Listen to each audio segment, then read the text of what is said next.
In a small isolated village in Egypt called Kintélé, two children, Karlos and Ani, spent their days playing in a secret garden. This place, hidden in the heart of the village, was their refuge, their imaginary kingdom. They ran among the trees, laughed at their best and built huts dreaming of great adventures.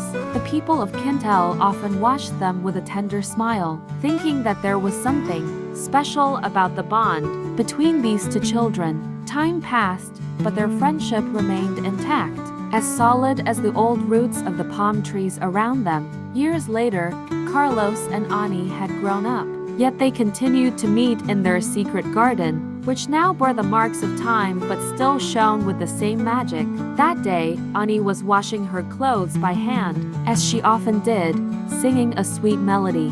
Karlos arrived, always so attentive. Without her asking for anything, he joined her in helping her clean the clothes. They worked side by side, sometimes in silence, but with deep complicity. It was a simple moment, but one with a tenderness that required no words.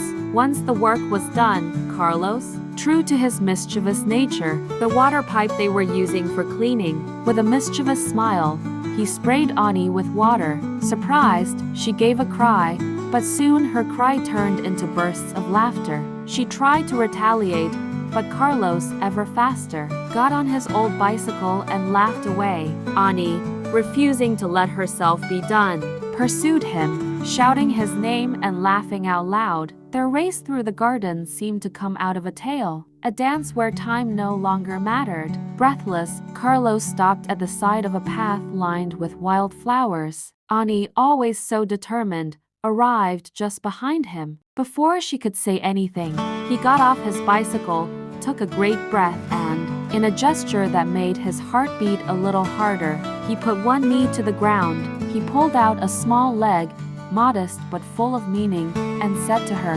"Ani, since we were children, you are my everything. Today I don't just want to be your friend or your accomplice. I want to be the man who shares your life. Will you marry me?"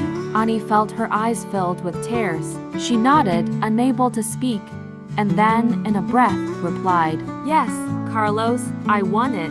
Under the starry sky, Karlos rose up and took Ani in his arms. Their kiss, sweet and round, sealed their promise of a future together. This garden, witnessing their childhood and their budding love, was now becoming the sanctuary of a new chapter in their lives.